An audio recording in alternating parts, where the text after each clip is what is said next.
Hello, everybody, and welcome to this week's podcast for the week, recording on May 29th, 2025. This will be coming out on May the 30th here. We're doing a virtual podcast. I think people are all over the place. Um, Richmond had some water issues, didn't they, Joseph? Yeah, again. Yeah. So the office in Richmond's kind of like come in if you really want to, but you got to bring your own water and make sure you bring food because all the restaurants in the area are closed. So It's like, yeah, I think I'll pass on that one.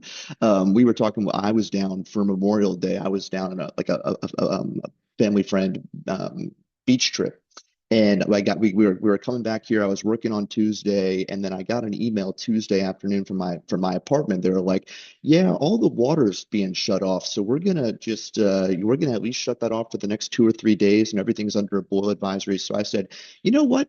I think I'm gonna stay at the beach." So. yeah, it's a pretty good So excuse, right? exactly, yeah. Sorry, guys, can't Shucks. come back in. But listen, no, it's been a short week. Joseph and I were going through and talking about stuff to talk about beforehand. Really, not too much in the way of action, but there was a lot of stuff to talk about from an earnings perspective. Maybe there wasn't too much in the way of chart action, but Nvidia is definitely, I mean, they reported yesterday post close here.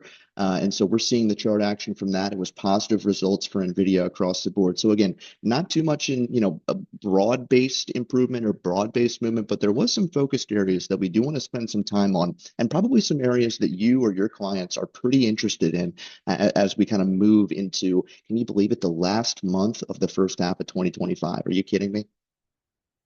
It's crazy. I Yeah, can't no, it's believe it. moving It's fast. flown by. I feel like ever since early April, like with the volatility in the market, it's just really flown by the last 8 weeks or so. All that for the Um, market to be up like 50 bips. yeah, exactly. We had a Uh, 20% drawdown. Now we're back to flat yeah. for the year. But getting back to Nvidia, it's a pretty interesting chart when you kind of zoom out away from just earnings, right? Um, that that 140s to 150 area has been pretty staunch resistance over the last, since pretty much since the end of last year. I mean, even in January, we got up to 152. Even before all the tariff stuff, we were down around 112 by the first move in March.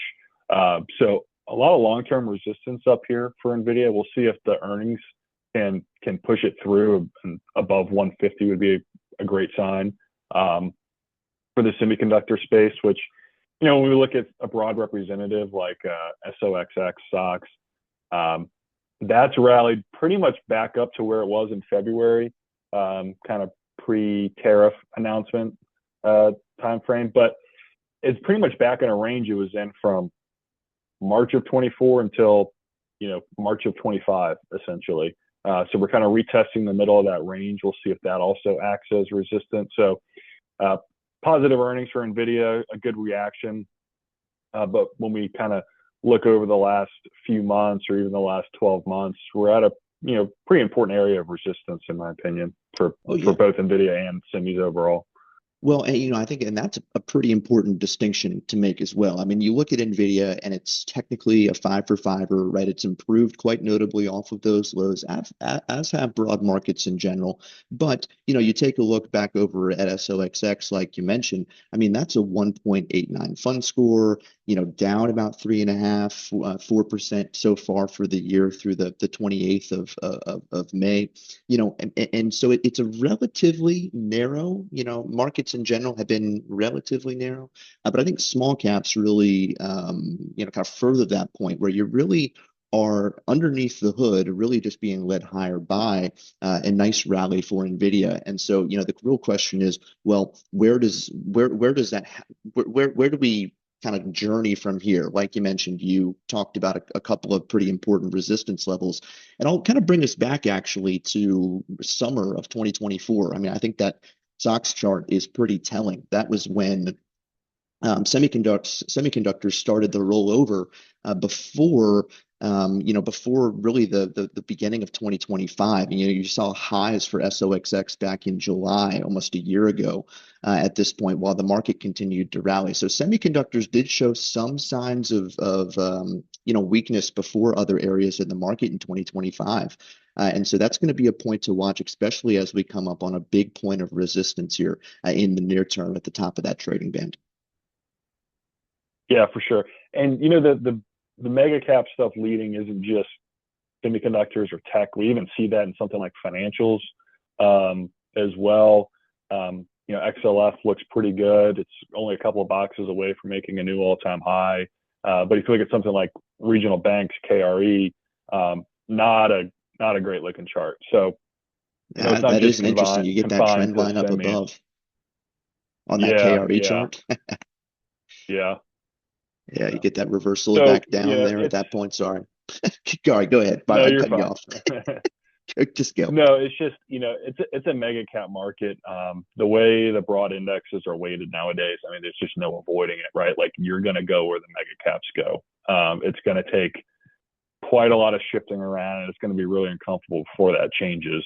So it's either we ride with the mega caps or we die with the mega caps at this point. So we'll see what happens from here.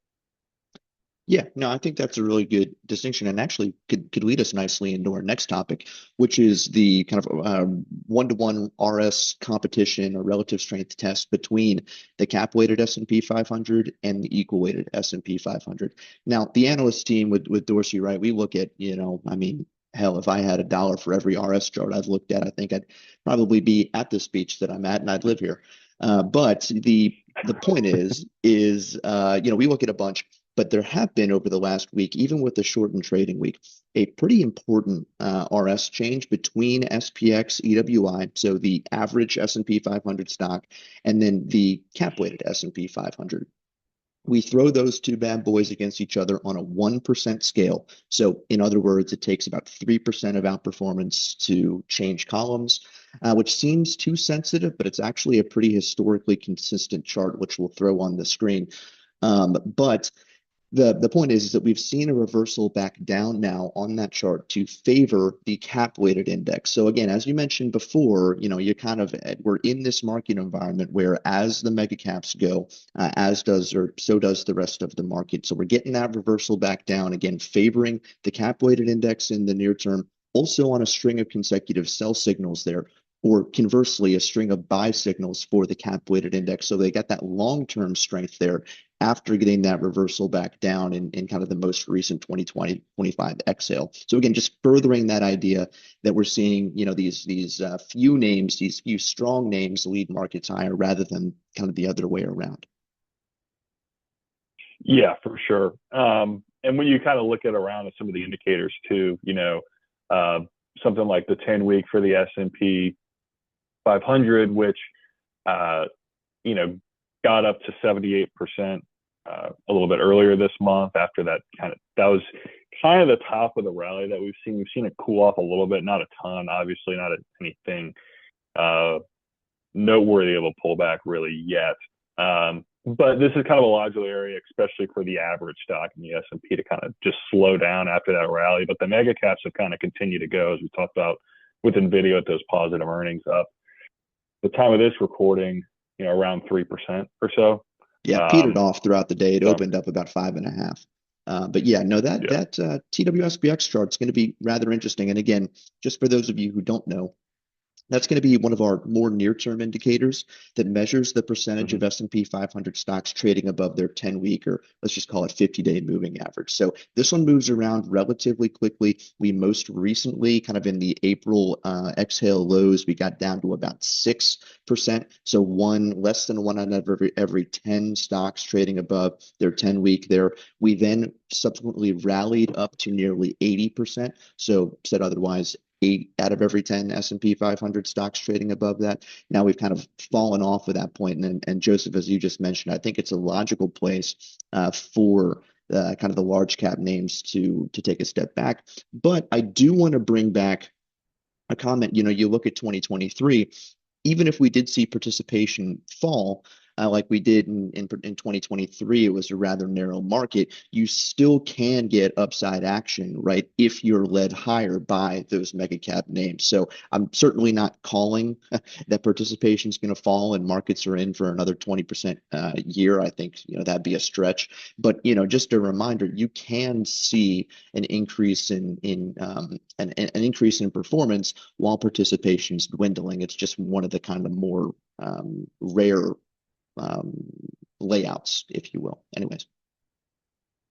Yeah, I mean, when you got a couple of stocks accounting for 25 to almost 30% of the S&P 500, I mean, they're again, they're going to carry you higher and lower.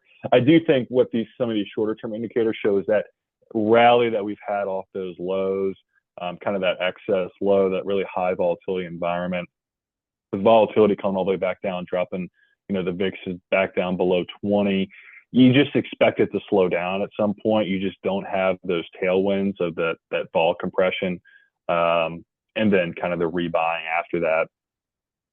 So that slows down a little bit. I think even with the VIX around 18, 19 today, I think it's not a bad opportunity to sell some calls against some positions as well if they're really close to resistance or in heavily overbought territory as well. Just as I think we could be in for a little bit of chop, a little bit of back and forth over the next month or so while the market digests that big move before making another step in either direction. Yeah, no, I think that's a fine call. Pun intended, to just go out and get yourself some protection, even if it's not as, technically much as you could if the VIX was a bit higher. But I would technically agree. I think, there are there's a lot of signs that we could be a bit more range bound, especially as we run into what looks to be a bit of resistance, below those all-time highs. We haven't necessarily stormed up there as enthusiastically, I think is a good way to put it, as enthusiastically as a lot of bulls would hope. So, if we do see a bit of a petering out below those February highs, I think that immediately becomes a really important point, a roadblock to watch in the intermediate to long term. And then, you can kind of just continue to sell up there, and just continue to get paid for it if we bounce up there, and continue to fail to break through it. But we'll sound like a broken record, but we'll have to see which direction we really want to take this thing. But in the meantime, yeah, go get yourself some downside protection. Yeah, either selling some calls or buying some out of the money puts or whatever it is, if that's what you want to do, either one. Also, like when you look at some other asset classes, we were talking, the dollar is closing in on its April low already, so that's an asset that has not rebounded. We look at something like GLD, which has softened a bit, but it has not, retraced its big move that it had earlier this year at all. And then crude oil as well, broke down in April and has really yet to break back above what was a pretty big support area throughout last year. Gold softening a bit? What do you mean? It's not going to go up 100%? Defensive asset, it's only up 25% this year. But no, I think that crude chart is really interesting. I mean, you and I and the rest of the analysts will typically say, look at old resistance as new support, look at old support as new resistance, right? I mean, and that crude chart, I mean, that's just to a T, a perfect example of that. I mean, you look at it, the bottom of the range, really for the better part of 2023 into 2024. And then we broke through that point, in April. As we move down, you look at the mid 60s there, that was a point bulls were ferocious to defend, ultimately now moving well below that point to the mid 50s, and now stormed up to the mid 60s, just above the middle of the trading band a few times, 3 times now at this point, and rejected each one of those advances. So again, this is a pretty textbook example of trading ranges really mattering, and again, trying to find those levels out and where you're failing. And it looks like crude, at 65 is what used to be ferocious lows are now ferocious highs, or tops, if you will.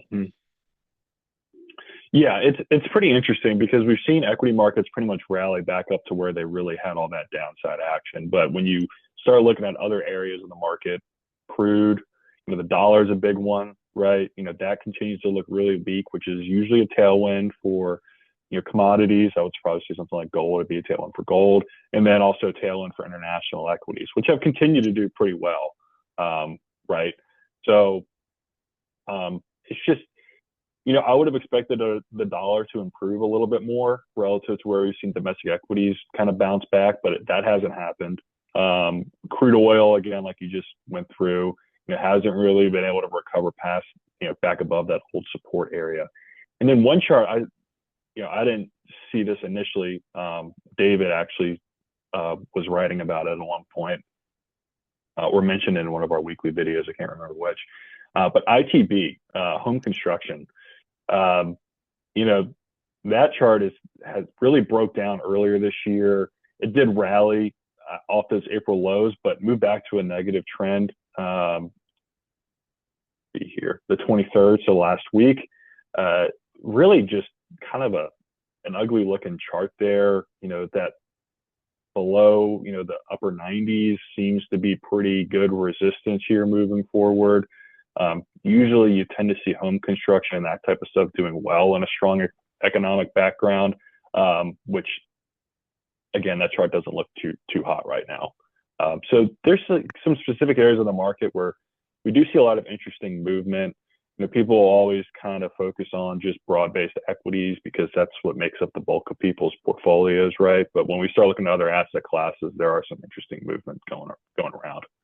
No, that's a good point. And I do want to, just give the fund score system a pat on the back. I mean, there's a lot of you who are going to look at that ITB chart and are going to say, well, that trend break was a head fake. And if you look at the absolute picture by itself, I think, the resounding answer is, well, yeah, it certainly was a head fake. If you went and if you bought that trend break there at 94 on the default chart, well, you certainly weren't rewarded. But I do want to go back to the fund score system, which is a scoring system that Dorsey Wright has that blends together absolute and relative scoring metrics. And it ranges from 0 to 6, 0 being the worst, 6 being the best. And we would typically say that we want our, we want our funds to be scoring above 3.0, right? Just about halfway. And so even despite getting that positive trend break on that default chart, ITB still did not score above 3.0, and it hasn't since really the beginning of December of 2024. So again, blending together, I think just to take it full circle, blending together, both elements of absolute and relative improvement or deterioration to bring together that fund score can help you weed through the noise and really say, okay, well, if something might be improving on an absolute basis, but from a relative perspective, still not good enough.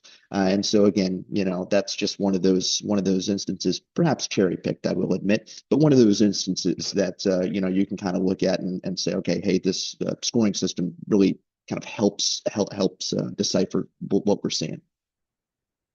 Yeah, I mean, the thing is, you're not going to be right on every trade or every call or whatever it is. It's just the nature of markets. You're just trying to maximize your probabilities, right? But I hadn't even actually looked at the fund score history for ITB, so that's a good call out right there. When it moved above 3 back in November of 2022, and then it dropped below a 3 reading, mid-December of last year. So obviously that was a pretty good run for home builders over that period, and then kind of told you, hey, it's starting to slow down a little bit. Maybe take your foot off the gas there for ITB. Good call out there. I appreciate it. It's what I do for a living. Okay, with that, I mean, do you have any other stuff in mind that you had? I think, like we said, shorter trading week, really not too much to talk about, but I think you and I did at least a good job of highlighting some of the major stuff. I'll give you the last word if you've got anything here. Otherwise, we can let the people go. Yeah, I really think the movement in some of the other asset classes is what's actually pretty interesting right now. I know equities have rallied a ton, but keep a close eye on rates, keep a close eye on the dollar. Crude oil as well. I think that's a decent economic indicator. So we'll see how it all shakes out, right, over the next few months. I do like, either selling some calls against positions at this point in time with volatility somewhat still elevated relative to where it was, but we're back at an area of, I think, nice resistance.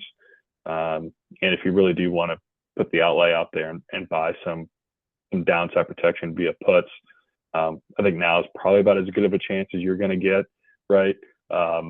So that's going to be up to you and what your clients want. But I think this is kind of the time where you would want to do either of those things. But that's all I got to say. Cool. Well, listen, couldn't have said it any better myself. I appreciate your time as always, Joseph, and appreciate you all, the listeners. I hope everyone has a really good week, a safe weekend, and everything like that. And we'll see you again next week to go over this week's action. Everyone have a good one.